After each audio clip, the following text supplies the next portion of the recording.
Good morning, it's Lisa with Lisa Heal Yourself. Today we're going to talk about meditation, why you need to do it, what exactly it is, and how it helps to heal your chronic illness, chronic pain, chronic disease, whether it's physical, mental, or emotional. I'm going to be the first to say I'm no yogi, I'm no meditation master. So I know a lot of you out there are trying to attain enlightenment, you're trying to clear your mind. That's not what I'm going to talk about today, okay? Because that's not what I really believe meditation to be and how it helps. So I want to give you my version today of meditation. So meditation to me is not attaining some sort of spiritual enlightenment or spiritual experience. It is not quieting the mind and emptying your mind. What meditation is to me is life, okay? And the reason why we sit down for 10 minutes a day or 15 minutes twice a day is what I recommend. 15 minutes in the morning, 15 minutes at night, preferably even 3 times a day, 15 minutes at that witching hour, 3 o'clock, 3:30. First part of the day ahead of you and the last part of the day to go. But again, meditation isn't really about sitting down these 2 or 3 times a day. In this practice, we're practicing for life. So the practice is for life. And the reason why you do it twice a day is because you want to get really good at it. Because when you're in the middle of life, you get knocked off your game. You don't understand how to use meditation in life. And so that's why you need practice opportunities. Once in the morning, once before bed, and hopefully once right in the middle of the day. Because you can't just understand meditation, you have to experience meditation.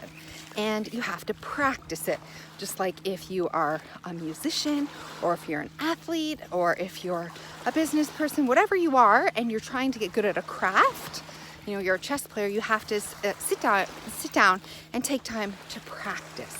It's just like the basics. You're going to practice your strategy, you're going to practice your moves, you're going to practice the guitar, you're going to practice the piano, you're going to practice painting, you're going to practice writing, whatever it is. You have to sit down and actually do it so that you can experience it, okay? Because it's an experience. Meditation is an experience. So in my opinion, meditation is about being conscious. And why we practice it is we practice being conscious. Okay, because when the state of meditation is to be conscious, to be aware. But we do need to practice it because it's a skill.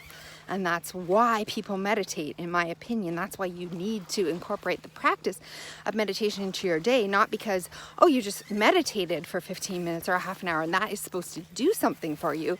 No, it's a practice for life. It's a practice of being conscious, becoming conscious. It's a state of being, and we're practicing it for life because meditation is a commitment to live your life about being conscious. Okay, so what am I talking about here? The reason why I say that we're not trying to empty our thoughts is because it's not about our mind being empty. It's about the thoughts coming up and us just being aware, being conscious that we're having thoughts. So rather than getting lost in the thoughts, down into the details of the thoughts and the story of the thoughts, you're more above the thoughts. You're witnessing that you're having thoughts about something.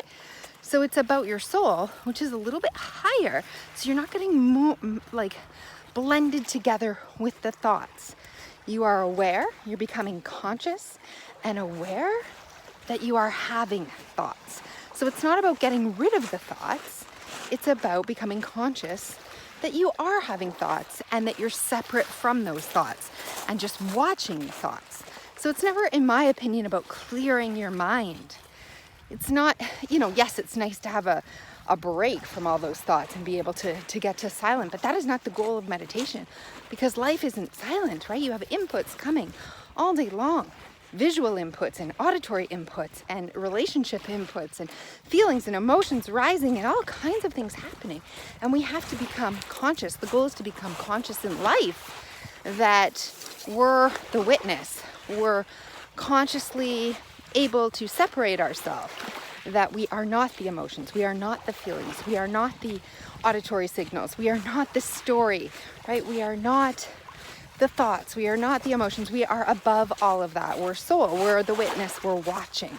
And so it's about becoming conscious, bringing the conscious to light. So sitting down like I am right now, getting into a certain position, putting your hands in a certain way is not really meditation, right? That's like practicing stillness.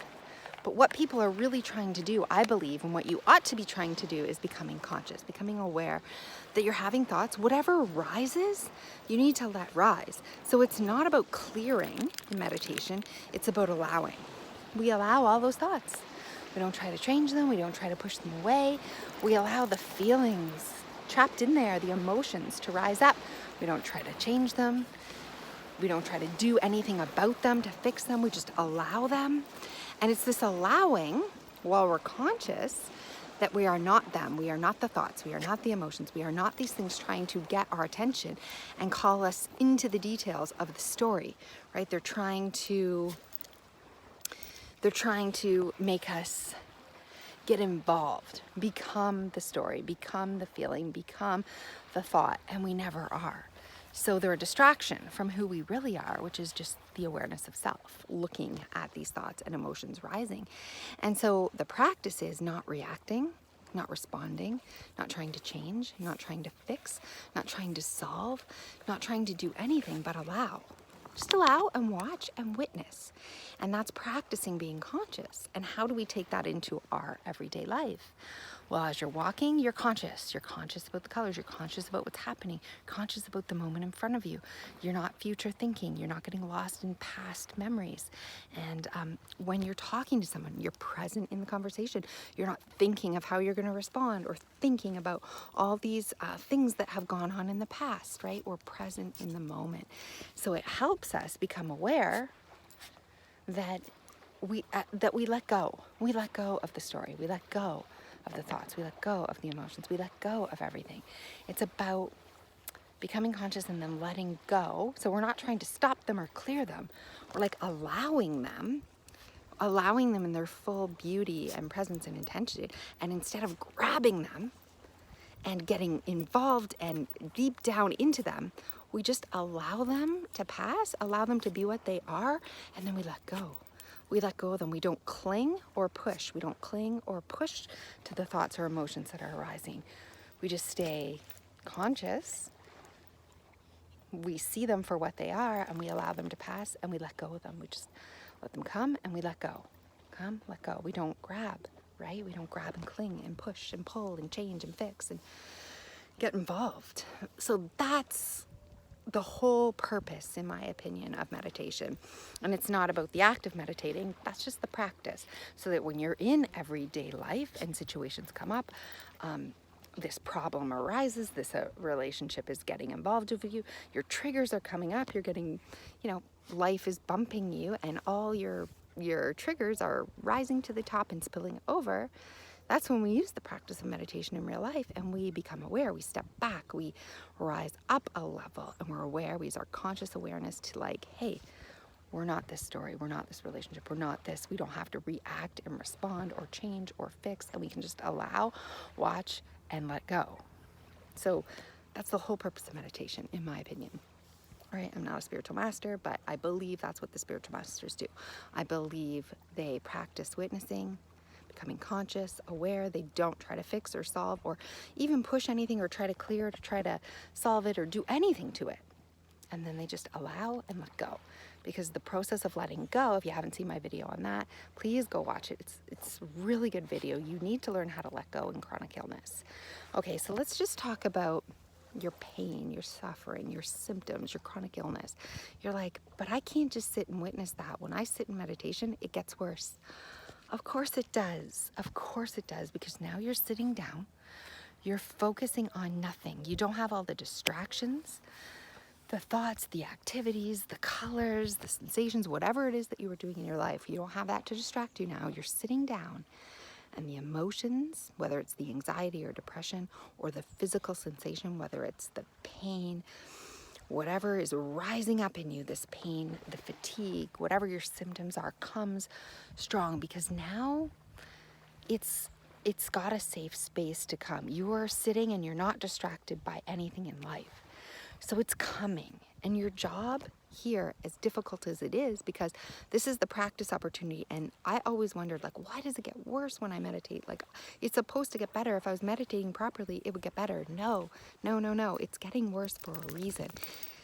That is your practice opportunity. It's coming to you. It's like, I'm going to just be aware of this symptom, this sensation, this anxiety, this depression, this pain, this fatigue, whatever it is that's coming up and overwhelming you and just flooding you without trying to solve it, without trying to fix it, without trying to change it, without pushing it away, without future what ifing, without catastrophizing, without thinking of the past and how this happened and all the regret and the sorrow and the guilt and the loss and the pain and the anger.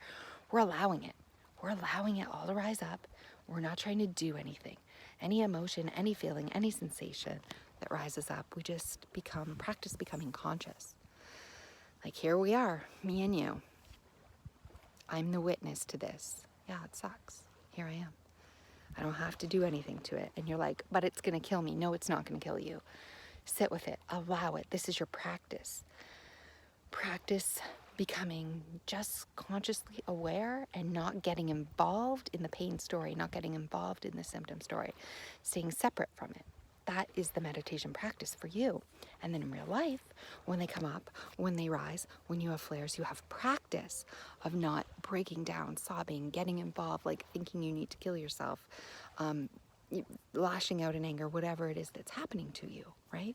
Calling for help, running to the doctor, whatever it is. You're more practiced, your muscle has been built, right, and used to become aware, to step back, to sit, to realize it's okay. You're safe. You don't have to do anything. You don't have to change anything. And you're thinking to yourself, yeah, but I don't want this. I want it to change. Of course you do, but that's the practice. The practice of meditation is being aware of the thought that you want it to change without getting involved and married with that thought and the desperation that comes with that thought. It's like seeing that thought, honoring that thought, realizing that's something that you want, but you're not getting involved in it. You're just witnessing that thought, witnessing the hope that you get better, witnessing the desperation, witnessing the hopelessness, like witnessing and just reminding yourself that you're loved, you're accepted, you're safe, you're okay, everything's going to be okay. And as you practice this, then you will get better at it in real life. And as you're healing yourself, as you're using the tools to actually heal yourself physically, mentally, spiritually, right? You're doing the physical work on your body, you're doing the emotional work on your body, you're doing your deep inner work and your trauma work and your healing work and all of that work, you're getting better, you're improving. But the practice every day, the practice of meditating, life meditating, is that we're just conscious. We use this as our only tool to be conscious, to become aware, to be the witness, to allow, release, and let go. And that's the everyday, all-encompassing practice for your life. But we do it, and that's why meditation practice opportunities are important, so that we don't get overwhelmed when it's life and it's too much and it's hitting us and our triggers in ways that we can't cope with. Okay, so this is why I recommend a meditation practice, not so that you can attain enlightenment, not so you can clear your mind, not so that you can think it's healing you, but so that you can practice getting better at coping with everything that's happening, releasing, accepting, watching, and letting go. Because it takes time to heal. It takes time to do the inner work and the physical work and all that other stuff, but you won't make it if you don't. This is an easier way to help you make it, because ultimately letting go, releasing and letting go is going to be one of your biggest tools and your biggest assets and your biggest, the way that you must live your life going forward. It's part of your transformation. So starting now, when you're in pain, when you're in suffering, when you have symptoms, when you're in chronic pain, when you don't think you can, practicing this is going to help save your life. Okay, it's that important. So I hope that I've done a good job to explain what exactly meditation is, how you do it. It doesn't matter how you sit, it doesn't matter what you do, you just sit, practice becoming conscious, becoming aware, allowing whatever it is to rise, release and let go. That's all it is, okay? You don't have to do anything, you just have to sit. That's the practice. And it will help you in your life, and it will help you save your life, and it will help you heal. over time, because you need that time in order to heal. And this will help you hold on. This will help you stabilize. This will help you cope. And this will help you see that it's the only way to transform, to truly transform. So I hope it's been helpful. I'm wishing a lot of peace and love and health and joy in your future. If you haven't yet subscribed, please do so. And I will see you in the next video.